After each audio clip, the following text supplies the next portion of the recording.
Oke guys, ketemu lagi sama Miliarder Boy. Jadi hari ini gue akan membahas tentang gimana caranya teman-teman bisa menghasilkan passive income dari properti.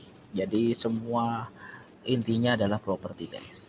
Nah, sekarang gue akan ngajarin teman-teman gimana caranya teman-teman memindahkan, teman-teman lihat di kiri bawah, employee, ya dimana teman-teman sebagai karyawan di E itu adalah karyawan, yang S itu adalah profesional. Profesional itu bisa berarti teman-teman pengacara, notaris, dokter yang bekerja sebagai profesional seperti itu, agent, broker gitu ya. Nah, kalau di business owner itu memang udah punya perusahaan besar seperti itu, yang memang mereka sudah memiliki manajer atau direktur sendiri untuk mengelola bisnisnya mereka. Nah, di sisi I adalah investor, di mana investor itu hanya berinvestasi, ya, menginvestasikan modalnya, memakai modalnya, jadi dia bebas waktu gitu. Nah, kebanyakan orang ini ada di posisi kiri, guys. Jadi E sama S, ya.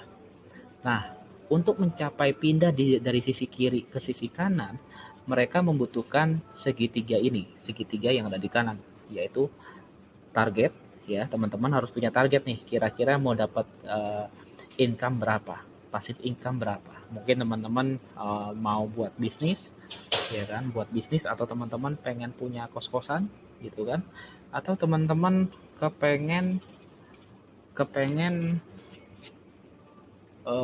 punya hotel yang bisa menghasilkan passive income, atau jual beli properti, atau apapun ya.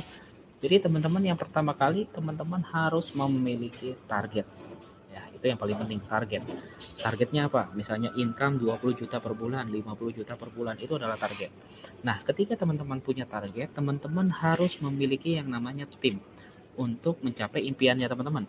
Ya, misalnya lu mau penghasilan 50 juta per bulan, nggak bisa lu kerja sendiri guys.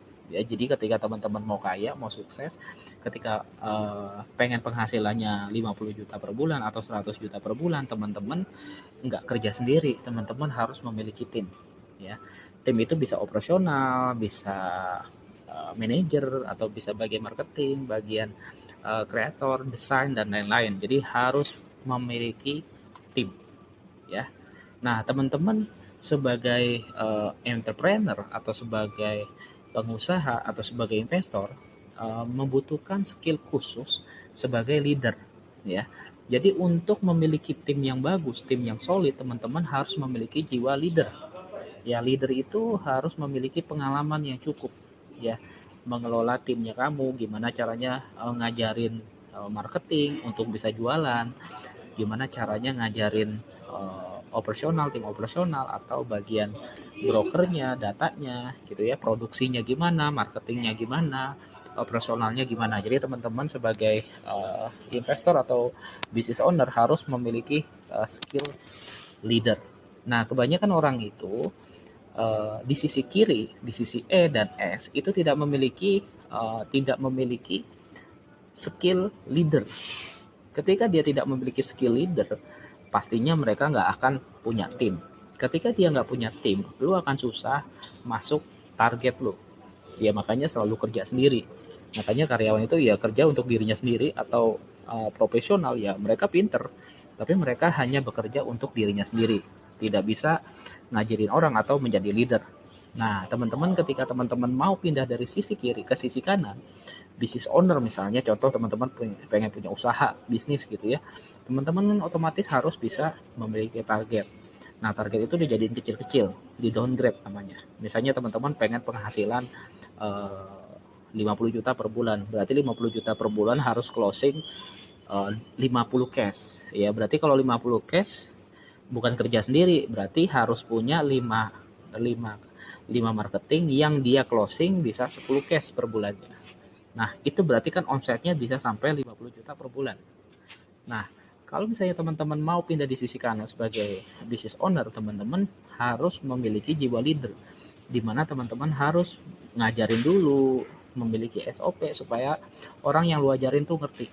Ketika lu punya tim, lu berpotensi lebih besar untuk mencapai target. Oke, paham ya? Nah, jadi teman-teman harus punya segitiga ini nih. Kalau teman-teman nggak punya, ya teman-teman selalu ada di sisi kiri. Nah, di sisi kiri ini adalah orang-orang yang bekerja untuk uang. Di sisi kanan, uanglah bekerja untuk dia. Nah, yuk kita lanjut. Nah, di sini teman-teman bisa belajar. Nah, dari E untuk sampai ke S, E dan S itu mereka cara neracanya kayak gini guys. Jadi mereka mendapatkan gaji atau income gitu ya. Mereka itu berpikir kalau properti, mobil, kredit mobil atau asuransi atau gaya hidup adalah sebuah aset. Handphone, wah ini punya gua nih, aset gua, ini mau rumah, wah gede, ini aset gitu. Padahal mereka itu nggak tahu kalau itu liabilitas, karena kalau misalnya teman-teman beli mobil, kena pajaknya, ada pajaknya, terus juga properti ada pajaknya, tidak menghasilkan passive income untuk kita. Jadi ketika teman-teman punya biaya beban seperti asuransi, gaya hidup, mobil, properti, itu pemasukannya itu untuk membiayai gaya hidup lu. Ini neraca yang teman-teman punya ya, yang disebut adalah pengeluaran. Nah, makanya banyak orang itu dari karyawan itu paling mentok itu bisa jadi profesional doang. Ya, dia nggak karyawan, tapi dia bisa kerja sebagai profesional.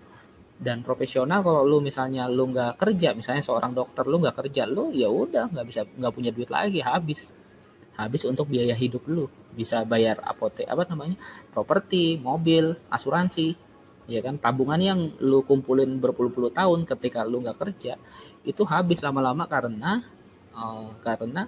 lu biayain gaya hidup lu.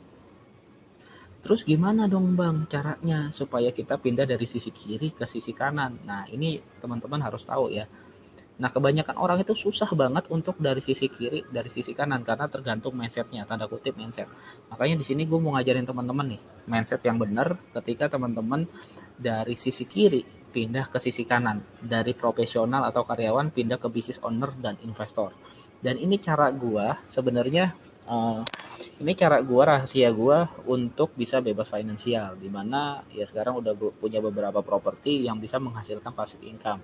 Nah tapi sebenarnya passive income-nya juga nggak gede-gede lah untuk biaya hidup lah sebenarnya ya, kan harus ada bayar pajaknya lagi, bayar apa namanya, listrik, biaya renovasi ya, cukup lah buat hidup guys, tanpa harus kerja keras untuk cari duit.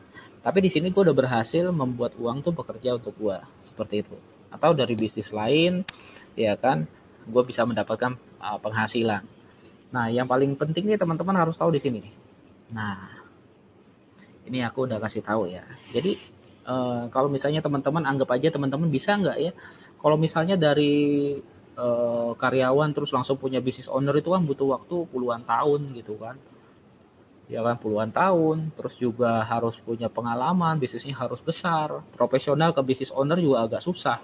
Makanya lebih mudah itu sebenarnya teman-teman ke investor. Jadi kalau misalnya pengen lagi buat usaha sambil sambil bangun usaha, teman-teman bisa longkap langsung ke investor. Jadi dari sisi kiri pindah ke sisi kanan. Yang paling mudah itu lebih ke arah investor, tapi nggak semua orang itu bisa juga di sisi investor karena perlu fundamental ya. Misalnya contoh, mungkin banyak orang yang bisa jadi business owner, dia punya perusahaan tapi belum tentu bisa jadi investor. Kenapa? Karena yang namanya bisnis itu kan naik turun ya. Misalnya contoh nih, gue modalin orang, kenapa gue selalu ketika modalin orang minta jaminan, tujuannya untuk fundamental. Nah kebanyakan orang tuh berinvestasi menjadi investor, dia itu ya cuman percaya doang. Jadi ya udah deh, gue percaya sama lu, tanda tangan di notaris, nggak ada pegangan apa-apa, ya udah ketika rugi uang lu hilang. Berarti lu adalah gagal menjadi investor. Mungkin kalau misalnya lu business owner, ya udah lu mengendalikan kapal, ya enggak? Jadi bedanya gini, kalau teman-teman business owner, teman-teman mengendalikan kapal yang teman-teman pakai. Jadi kalau misalnya kena goncangan, kena kena ombak, ya teman-teman yang ngendaliin semua. Ketika teman-teman ngendaliin ya nyawa ya ada di tangan lu sendiri gitu. Tapi kalau misalnya investor, ya lu bayar orang untuk ngendaliin kapal lu gitu. Ya dia bisa aja bawa lari duit lu bisa aja dia apa namanya, scam, kan bisa, semua hal itu bisa terjadi. Nah untuk menghindari itu teman-teman harus memiliki pegang jaminan, garansi ya, dimana gue ketika berinvestasi sama orang, gue minta profitnya berapa, gue pegang jaminan berapa. Jadi kalau misalnya scam atau rugi gitu ya, gue tetap balik modal seperti itu, atau gue pakai asuransi. Nah, itu yang harus teman-teman ketahui. Nah, untuk dari sisi kiri, sisi kanan, teman-teman harus mempelajari neraca yang udah gue bangun ini. Jadi pertama, perbedaannya apa sih kalau misalnya tadi sebelumnya? Ya kan, perbedaannya kan ini dari pemasukan langsung ke liabilitas, ya kan? Langsung pengeluaran, ya kan? Kalau di sini ini teman-teman bisa ngelihat misalnya pemasukannya dari bisnis, gaji atau profesional. Nah, teman-teman itu dikumpulin, misalnya contoh teman-teman gajinya 5 juta, dikumpulin, akhirnya bisa beli yang namanya properti. Ya, ketika properti dikontrakin, ya kan, terus menghasilkan yang namanya passive income. Nah, passive income ini untuk membiayai gaya hidup lu, untuk beli. Misalnya lu ketika pengen beli mobil sama properti, lebih baik beli mana dulu nih? Kalau gue sih lebih baik beli properti dulu. Nah, beli properti terus disewain, dari hasil sewa gue berani kredit mobil seperti itu. Ya, jangan kayak yang di sebelah sini. Ya, lu ketika dapat pemasukan langsung lu beliin mobil yang lu pikir lu tuh aset. Nah, jadilah pengeluaran. Gaji lu akan bekerja untuk uang selamanya karena gaji lu tuh untuk biayain gaya hidup lu. Kalau di sini perbedaannya adalah pemasukan lu untuk membiayai aset yang real, di mana lu beliin properti, apartemen untuk dikontrakin. Dari hasil kontrak tersebut, lu buat bayar asuransi, gaya hidup, properti dan lain-lain. Itu yang disebut pengeluaran. Lah, terus selama selama lu hidup, walaupun lu nggak dapat pendapatan, ya tetap aja kos-kosan lu, apartemen lu bisa menghasilkan uang untuk liabilitas lu. Nah, terus misalnya lu tetap dapat penghasilan nih dari pemasukan, misalnya lu eh, apa namanya profesional atau lu karyawan, lu kan dapat penghasilan tuh. Nah, lu kumpulin lagi. Tadi kan udah beli satu tuh, ya udah, terus habis itu penghasilannya buat kredit mobil. Terus lu kumpulin duit lagi, jadi asetnya jadi dua. Nah, lu kontrakin lagi, jadi tiga. Jadi semakin besar passive income lu, semakin enak hidup lu. Jadi ketika teman-teman udah 10 aset gitu ya, terus tiba-tiba pengen pensiun, teman-teman nggak perlu kerja lagi. Mungkin pensiun muda umur 40 udah pensiun. Ya, umur 40 udah pensiun. Udah punya 10 properti yang disewain. Ya dari hasil sewa itu untuk biaya gaya hidup. Ya kan, gaya hidup lu ya pengeluaran. Jadi teman-teman, gua ajarin teman-teman bisa pensiun di umur 40-an lah. Ya, di umur 40-an. Ya, target gua adalah punya properti yang bisa gua sewain seperti itu. Tapi kalau teman-teman udah tahu konsep ini, ya teman-teman yang penting udah berhasil dari satu konsep, pasti berhasil. Nah, pertanyaannya adalah, Bang, gimana Bang? Kalau misalnya apakah nilainya cukup tuh? Misalnya contoh, kan kalau misalnya beli kontrakan atau beli properti kan itu kan biaya kreditnya kan biasanya kan kalau kita ambil kredit gimana? Gitu. Atau kalau misalnya ketinggian bisa nggak kalau harganya tuh diskon? Bisa 50% atau 70%. Kan kalau misalnya pengeluarannya sedikit, balik modalnya lebih cepat. Contoh misalnya harga asetnya 1M, belinya 500 juta, balik modalnya kan lebih cepat, ya kan. Lagian juga kalau misalnya anggap aja kita beli cash atau kredit lah, pasarannya pasarannya 3 juta. Kalau kita bisa beli rumahnya separuh harga kan, pasarannya 3 juta, kita bisa sewain orang kan sekitar 1,5 juta.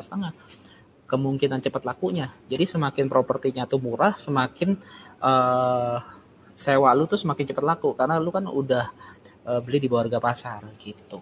Ya, gue ulangin ya. Kalau misalnya teman-teman mau kos-kosannya atau kontrakannya atau apartemennya cepat laku, ya teman-teman harus beli rumahnya atau propertinya harus murah. Kalau mahal nanti pasti kalah sama biayanya, ya. Rahasianya itu. Nah, pertanyaannya adalah gimana caranya supaya teman-teman bisa beli rumah murah. Nah, teman-teman, aku kan punya workshop tuh. Teman-teman belajar aja nanti join workshopnya Miliarder Boy. Itu tanggal 20 Agustus 2022. Di situ teman-teman diajarin gimana sih caranya dapetin pengalaman gua, gimana cara gua dapetin rumah diskon 50%. Jadi contoh harga pasarnya 1M, belinya cuman 500 juta, 300 juta gitu, ya, terus malah bisa dapat modal dari bank, ya. Jadi kayak gitu teman-teman, entah itu bisa kredit, bisa kredit KPR atau cash keras, ya. Jadi semuanya tuh diajarin, yang gimana caranya ya semuanya ada di workshopnya. Pada intinya lu harus cari sama orang yang BU, Dan untuk skill-skill tekniknya teman-teman bisa belajar langsung di workshopnya tersebut. Oke, kalau kayak gitu, thank you buat teman-teman sudah ikuti apa namanya channelnya Miliarder Boy. Jangan lupa subscribe dan follow TikTok dan YouTube aku. Semoga kalau misalnya teman-teman komen-komen deh, kalau misalnya ada kekurangan teman-teman bisa komen, ada pertanyaan komen di sini, nanti aku jawabin. Thank you guys.